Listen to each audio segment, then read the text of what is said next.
welcome back. I've not really talked through these, but I'm going to talk through this one. And maybe as I go, I'll talk as I paint. I'm going to join this morning's video with this evening's video. I started out with black drippy paint, and then I decided to add a orange. So that's where I'm currently at. Orange to represent a bit of a stained glass look, which my work tends to lean towards that type of appearance, and also to create contrast, and also to denote sunrise or sunset. This is supposed to be a hummingbird. So far so good. I'm not using any photo reference at the moment. I will have to find one so I can do that. Usually I just try to use my imagination, but when it comes to painting an actual thing that exists in the world, you've got to get it right, or people just don't like painting, obviously. That's only natural. So this is acrylic paint. It's the brand Fantasy Story. I don't know if you can see that, but anyway, it's a really nice strong pigmented paint, which I like. I dry the painting in between sessions. It makes it much easier to paint to do that instead of waiting for it to dry, and then the paint settles down fast, so what you see is what it will be. Like, you dry it really quickly. I use a heat gun from a Martha Stewart embossing kit. It works extremely well, but it gets really hot, so you've got to be careful and don't leave it plugged in, because if it happens to turn on, it gets really hot really fast. That's my safety tip. So right now I'm putting some pale green on the body of the hummingbird, and the reason I decided to start filming this now and talk as I go is because as an artist, I feel it's starting to take on a very interesting form. It's got mood, it's got texture, it's got energy already, and it is matching how I'm feeling. I'm feeling like intensely, not down, but I just feel an intensity about myself. As some cultures say, I've got stress on me, not in me. It's just on me. I've got a bit of sadness on me. You know, I'm an artist. I feel a lot all day long. That's what makes me an artist, I guess. So I'm going to stop talking now and paint this green on this bird.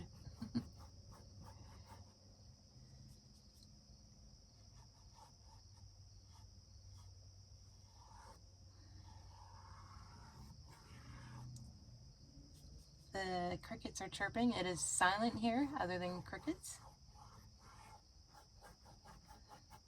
I live in the country, a very private location, quite remote.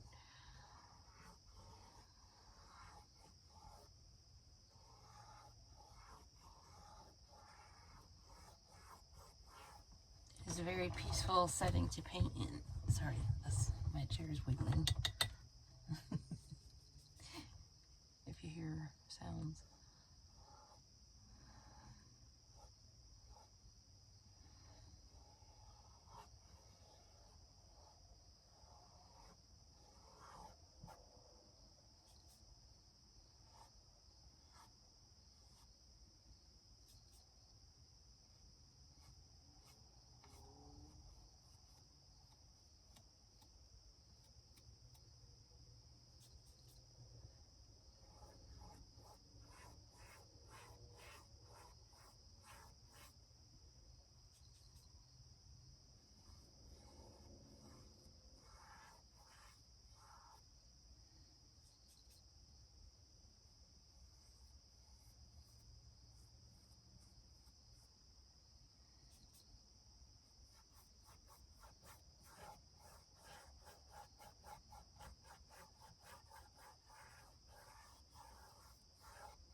So as an artist, I'm thinking, as the painter of this painting, I should say, that's what I mean.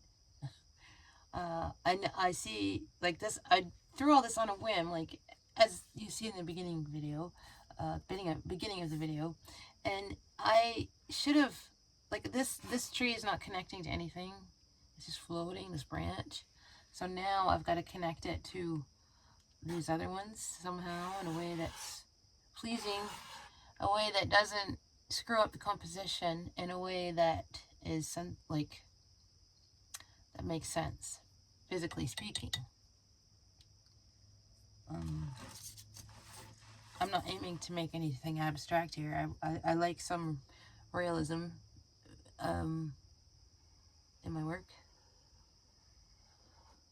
Like if I'm painting a tree branch, I want it to have the qualities of a tree branch. I think because in the local area, you know, it's a country setting and culture shifts and changes. And by culture, I mean the way people do things in certain regions varies because of the region you're in. That's a debate for another day. If you don't necessarily agree with the term culture, it's just the way people are. And in this area, if I painted a branch and it didn't look like a branch to anyone but me, I would get called out for that immediately. People in my area, I've noticed over the years, and I've been painting for 20 years, don't like you to mess with reality too much. They want to be delighted but not mystified, like, you know. And I find that amusing. If you go to other regions in the world, you could do whatever you wanted and it would be revered as art. Around here, it's a little different. You gotta have a little common sense to lead people through the painting. And I've learned to keep that in mind. And it makes for a much better reception. And it connects with people better, which is what I love about being an artist, is how it connects me with people. That's what I love. I love being able to affect someone, put a smile on their face, remind them of the natural beauty around us and the magic too. So my quote-unquote audience demands I not get too whimsical and not get too crazy with my ideas, so as to speak. They want a branch to be a branch around here, and I can accommodate. So this is what I've done. I've maneuvered the pan around to illustrate a branch, but what I don't like is that this is interrupting the flow of the curve of the belly, so I'm gonna have to amend that somehow. There's gonna be a lot of fine detail that I'm gonna do, so I probably won't be able to show the entire unfolding of this painting, but I'll let you know my process. I think that's the fun part. I find it incredibly inspiring to watch other people paint, and I love studying paintings to sort of unpack how they have done what they've done in a painting, like other painters. I love going to art galleries and just watching other people's work, just looking at it and staring at it, and just, how do they do that? How do they do that? Why do they do that? You know, it's really exciting.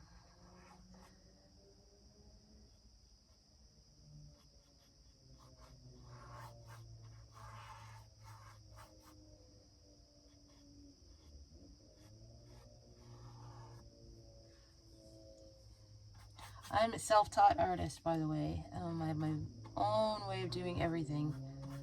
I have only ever been through one series of watercolor classes, and I went with my mom, and I was quite distracted, and I did not enjoy it at all, and I don't think I learned much either. So that was it for me and art classes.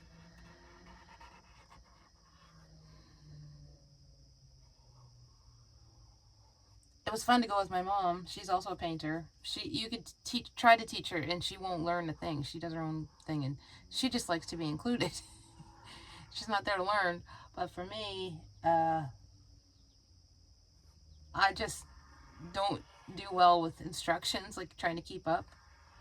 I get so like into what I'm doing that, like, step one, do this or do that, and I'm just so into it. By the time the instructors moved on to like the several steps into it, I'm lost, and then I get confused and upset. So I've learned to just don't try to like tailor my paintings and my styles to any particular academic form. Just do what I know to do, how I've taught myself how to use paint. And I have spent hours teaching myself things and learning about painting and the importance of the motion of your hand and your brush and the brush itself and how it interacts with your substrates and your paint. And every single medium has a little bit of a different reaction, and you got to learn how to combine those two things. Like this type of paint I'm using that we just talked about, I've never used it before, so I'm learning its qualities, its thickness, its weaknesses in terms of being runny or the pigment's not being strong. So it's a constant tension of juggling my skill versus learning as I go. So it never gets boring. Never. Never, never, never. I could do this all day. Quite literally. Be very happy. And I also love it because it connects me to the world around me. Like, I am otherwise quite a solitary person. Quiet. Always was.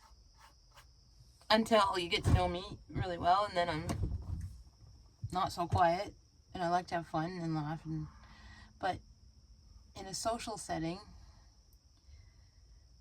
I love that painting. Like right now, I'm painting, and so I'm thinking of a hummingbird, and a hummingbird is nature. Nature's outside, and where do they live? And so it connects me to a sense of globalization, and it connects me to the world, even though I spend most of my time isolated in my own little world here. I still feel like it's a conduit between me and the outside world. And so when I put it up for sale and someone buys it, they're buying that sense of connection.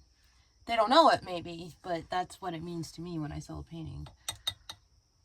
Which means that there's something out in the world that connected with them in the painting that I was somehow able to channel through myself and my emotions, my thoughts, my imagination, and onto the canvas. It's quite a journey. And that's why it never gets boring. It never gets boring.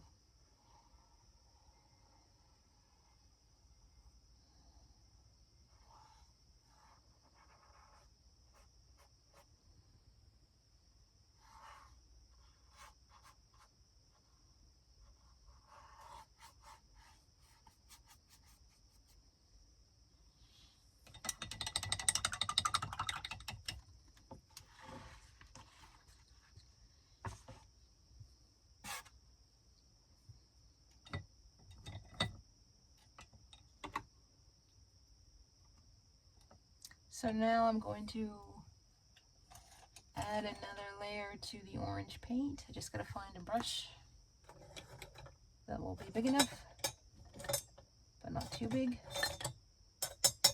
Small enough, but not too small, kind of thing.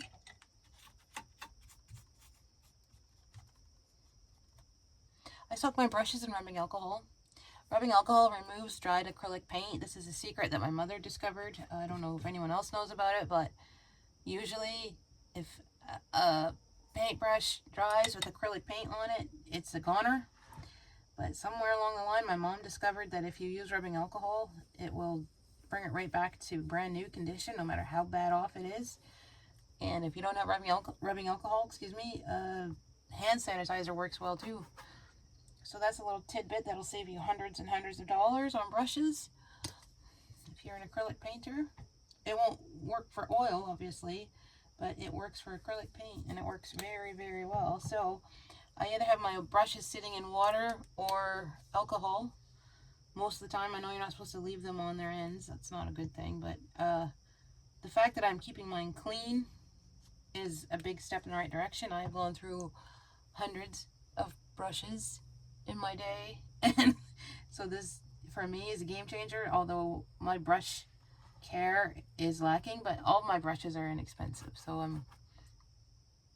kind of let myself off the hook on that. And my bigger investment is the paint.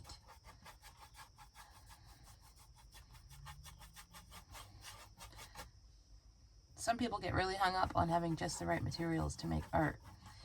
And I say it's better to teach yourself to make really good art despite the materials at hand, because then you're not reliant on a certain product to do what you want to do. I just don't think there's much wisdom in that. And the reason I go in that direction is because I used to work at a art supply store, and these artists would come in and they'd be looking for this very, very specific color or item or tool. Although there were similar ones available, they could not find what they wanted, and then they would be like in a tailspin trying to figure out how they're going to complete their art project, their painting or whatever.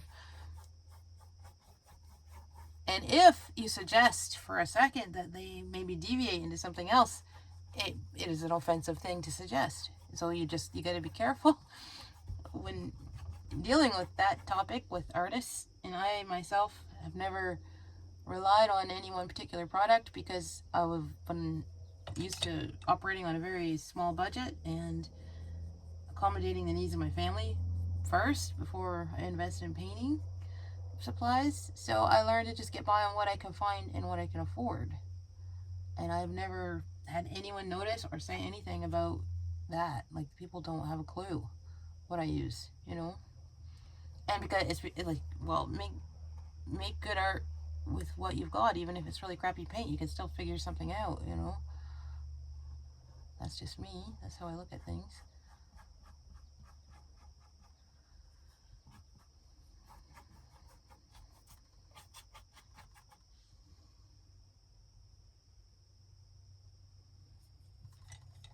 Okay, so there's some more orange, and that needs to dry. Now the next step, I think I'm going to take some blue and start cutting in here. These shapes, these lines are a bit too thick.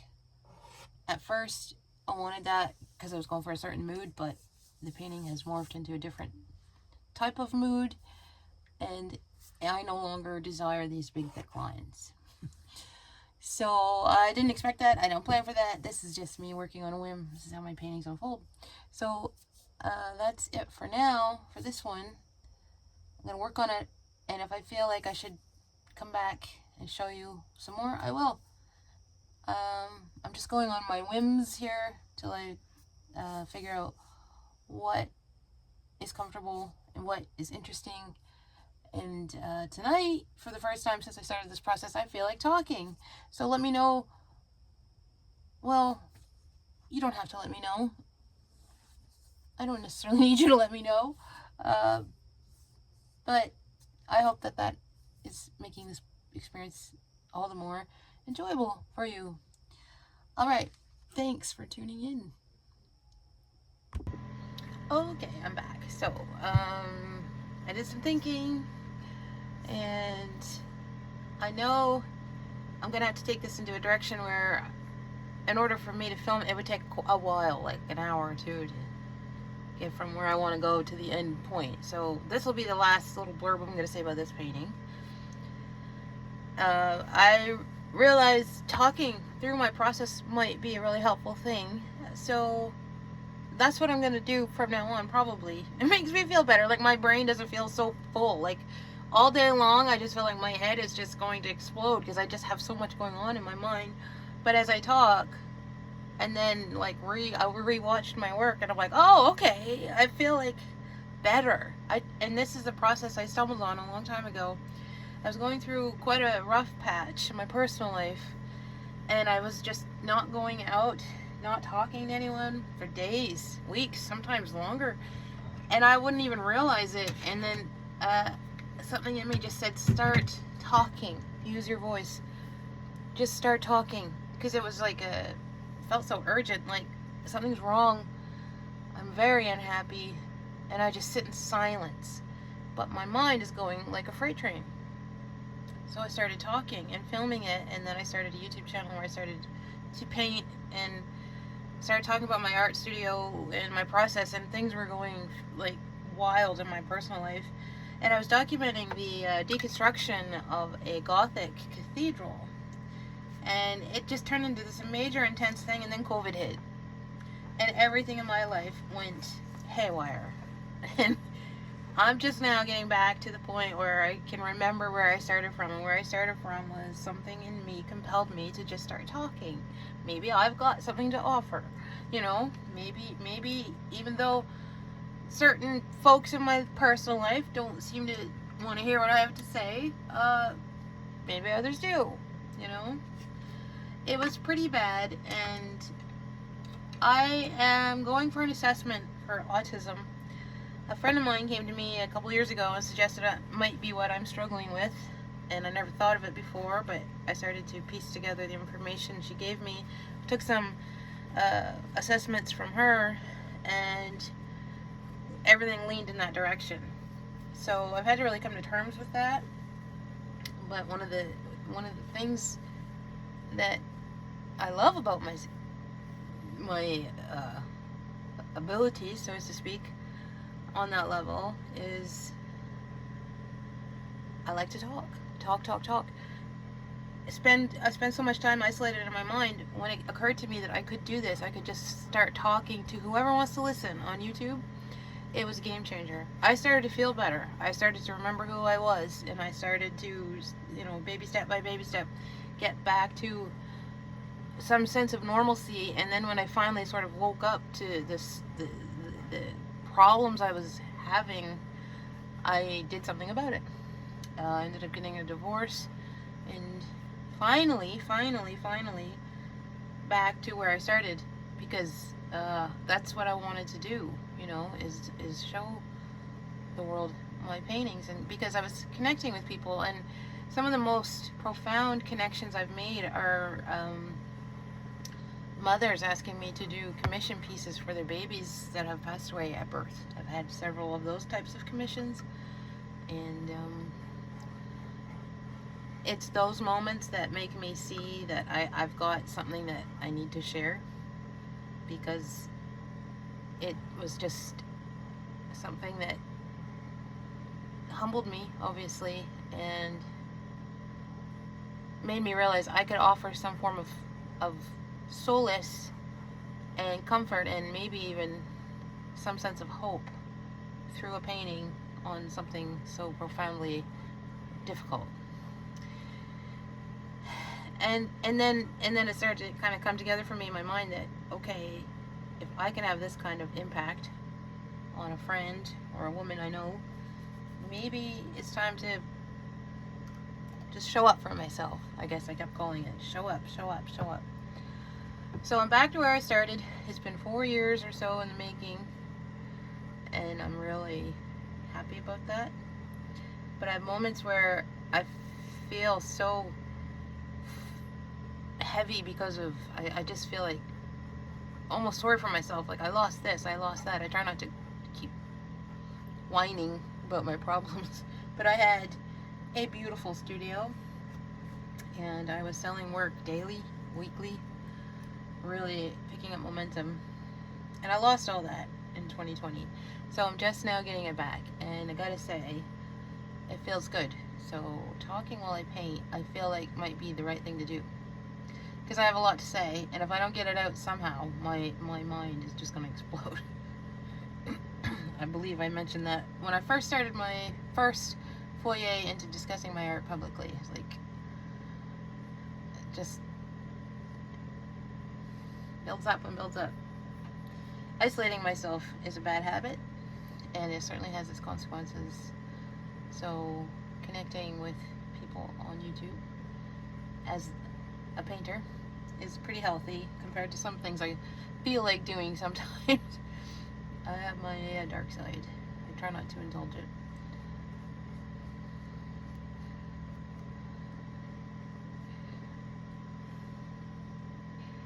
So I wanted to just, my last little bit of work I'm going to do on this for the sake of this video is to add the glitter. And I've got this at the local dollar store. It's Deco Art Glamour Dust Ultrafine Glitter Paint Aqua. So that's what this is, and I'm putting it on so it gives dimension when the light shifts across the painting, and it gives texture, but only in the feather parts. It's otherwise smooth, but the glitter dust gives it a little bit of roughness, and so I like that too. I like my paintings to have dimension. I started messing around with reflective paints years ago, and I thought it was so cool. I mean, I thought it was just amazing. And I was showing a certain painting at a local gallery of a tree and a frog in the tree, and the frog had like glittery goldy paint that shimmered as you pass light over it. So I asked the curator if he could make a flashlight available, and so patrons could watch that effect. And he laughed at me, and I don't think he did it. So I realized maybe it's not as groundbreaking as I thought it was, but I was fascinated, and I'm still fascinated, and I still try to incorporate the functionality of light in my paintings. Meaning, paint in a way that's mindful of how, like, a certain matte colors, matte finishes reflect no light.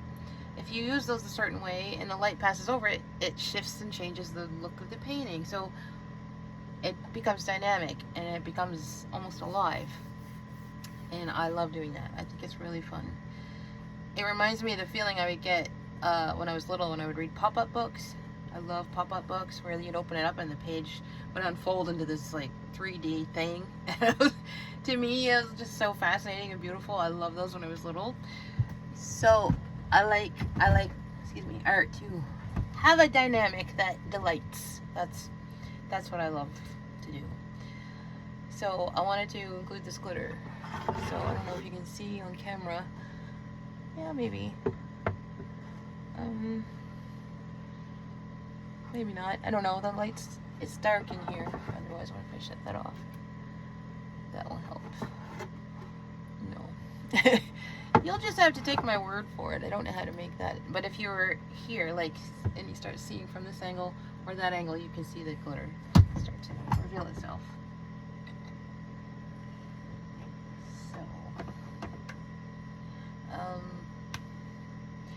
I just wanted to do that little bit of glitter. Now the next thing, I think I'm going to paint a flower, probably a morning glory, kind of in this orange space. And then I'm going to have some leaves and vines coming through.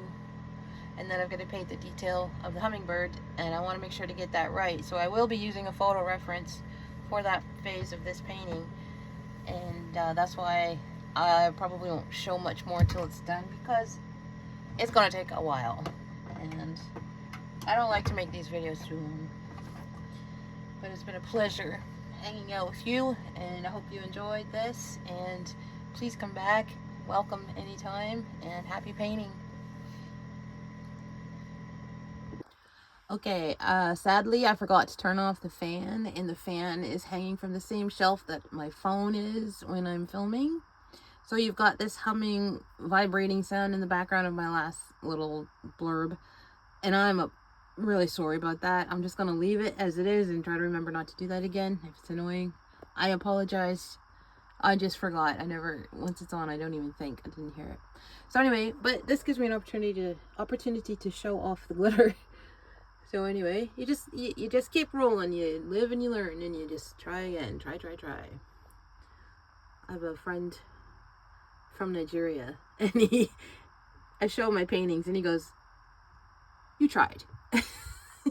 You know, here that's kind of a condescending thing to say, but for him it means good job, I guess. So he says. I hope he means it. But anyway, it's just, again, a cultural thing. I'm Canadian, and if you say you tried in Canada, it means that didn't turn out so great, but A for effort. Anyway, that's all. So yeah, like this is going to be amended. This is supposed to be the part of the hummingbird's beak, which are very long and narrow. So that's just the very beginnings of that stage. But I love how the forms are developing. I love the texture, love the color. Everything's going pretty good. All right, again, I apologize for the humming of the fan. Just call me fangirl. Not to be confused with OnlyFans. I'm not on that website. Don't get your hopes up. Okay, bye.